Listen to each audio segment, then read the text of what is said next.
Many believe that the US Navy has the second largest air force in the world, after the US Air Force. Which makes you wonder, what's the purpose of having the Air Force as a branch if the Navy has such a massive fleet to begin with? In fact, all branches of the US military, with the exception of the Space Force, operate a fleet of aircraft. Now, the short answer is that different branches use different aircraft and for different types of missions, which is true.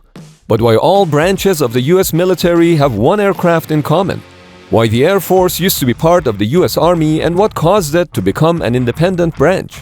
And why the US Air Force is the only service branch with military horses is not what you think. The US Army, Navy, Marine Corps, Coast Guard, and Air Force all operate aircraft. In fact, there is one aircraft that's in service with all those branches. It's a helicopter from the Hawk family. It started with the US Army in 1979, with the UH-60 Black Hawk entering service to replace its aging fleet of UH-1 Huey utility helicopters, mainly used for transportation of troops. Having proven successful with the Army, its naval variant, SH-60 Seahawk, entered service with the US Navy in 1984.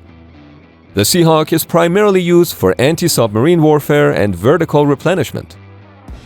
The most significant modifications were the folding main rotor blades and a hinged tail to reduce its footprint aboard ships. Then in 1987, the MH-60 Pavehawk entered service with the US Air Force. This variant has the primary mission of insertion and recovery of special operations personnel, as well as search and rescue.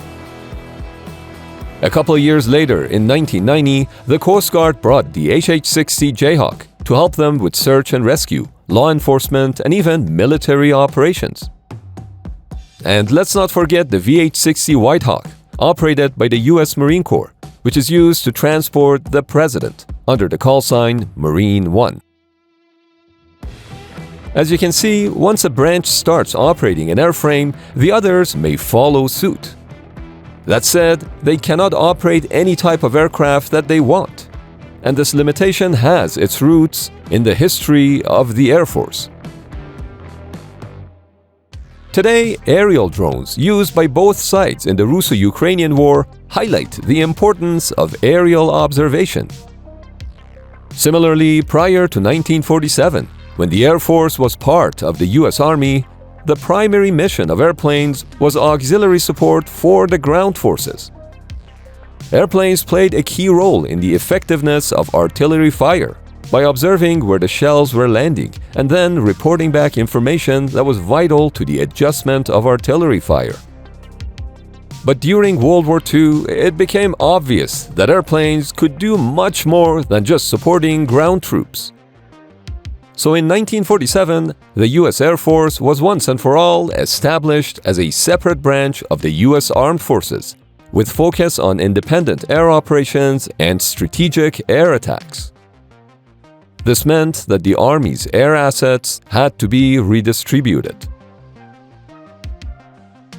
It was the Key West Agreement that was drafted by James Forrestal and signed by President Truman in 1948 that outlined the division of air assets between the Army, Navy, and the newly created Air Force, giving all strategic air assets to the Air Force, while allowing the Navy full control over its naval aviation. The Army was left with very little in the way of aviation assets. Lucky for the US Army, a new type of platform entered the picture, which met the majority of their needs even better than fixed-wing aircraft. This is partly why today, close to 90% of the US Army aviation is made up of helicopters. Now, the Army also procured a variety of fixed-wing aircraft.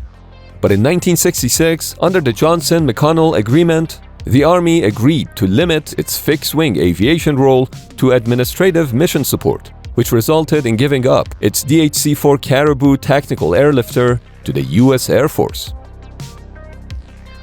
Today, all branches of the US military have an understanding of the type of aircraft that they can or cannot operate. For example, all branches possess some fixed-wing aircraft in order to transport personnel and cargo. The Army has the C-27J Spartans that can deploy paratroopers or even airdrop cargo. And the Navy has the C-2 Greyhound, which provides critical logistic support to the carrier strike groups. But the only branch that operates strategic airlifters like the C-5M Super Galaxy and the C-17 Globemaster is the US Air Force. It's true that the US Air Force is in charge of the Intercontinental Ballistic Missile Wings, as well as the Strategic Bomber Force made up of B-52s and other airplanes. But they're also in charge of rapid global mobility, basically transporting whatever all other branches of the military need to wherever they need them to be. On average, the US Air Force transport aircraft depart for a mission every 90 seconds, 24 hours a day, every day of the year. When the Army needed to transport Apache helicopters to the other side of the globe in Qatar, they called their Air Force friends. And when the Marine Corps needed to get M1 Abrams tanks to Afghanistan, it was the Air Force's C-17 that made the delivery. That said, the Air Force's strategic airlifters could become a bottleneck during times of high demand, and that can negatively impact certain operations within other branches. In fact, this is partly why the US Marine Corps decommissioned all its tank battalions in 2021, because the only airplanes that could fly them around were operated by the Air Force. As part of a major restructuring called Force Design 2030, the Marine Corps has been divesting itself of larger armor formations in order to create more expeditionary formations. Back to the second largest air force in the world, the US Army. Yes, not the Navy, but the Army. Despite a variety of online resources crowning the US Navy as having the second largest air force, the US Army has over 4,000 aircraft, which is about 500 or so more than what the Navy has. It's kind of funny to think that the US Army has the second largest air force in the world, but it's only the third largest army after China and India. Let that sink in. Now, it's true that the vast majority of the US Army's air fleet is made up of helicopters.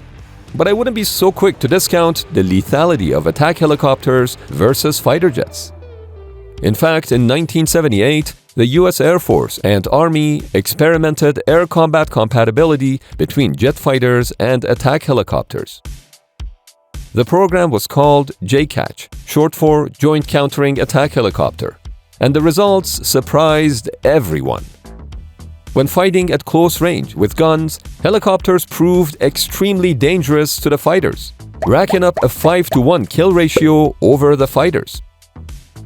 Given these surprising results, the main lesson learned was that helicopters should only be engaged by fighter jets at long range and not within line of sight. Although, to be fair, helicopters do have some limitations.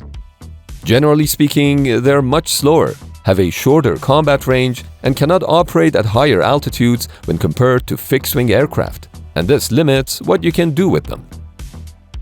But even if you want to exclude helicopters from the Air Force equation, I should remind you that the US Navy also operates a massive fleet of helicopters, with over 500 units of MH-60 Seahawks making up the lion's share. Without helicopters, the second largest air force would be Russia or China, not the US Navy. That said, there is a way to jerry-rig the Navy into the second place, and that's by getting help from the Swiss Army knife of the US military, the Marine Corps. As the nation's crisis response service, Marine Corps' expeditionary units are equipped to fight a small war, so they have a little bit of everything: boots on the ground, amphibious craft on water, and airplanes in the sky, which include hundreds of FA-18s. In case you are unfamiliar with military aircraft designations, the F stands for fighter aircraft, which is mostly concerned with air-to-air combat.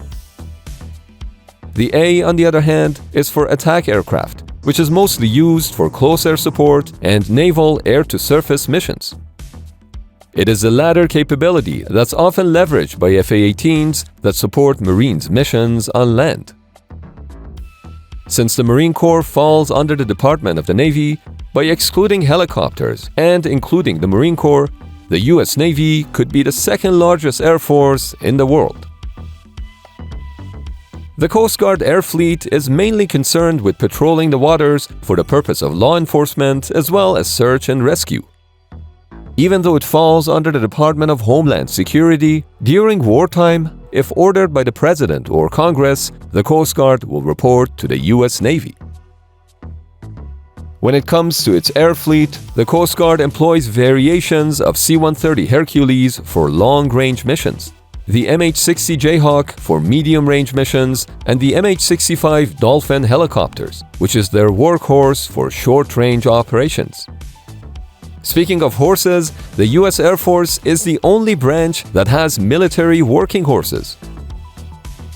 Other branches do have horses, but they are strictly used for ceremonies and parades.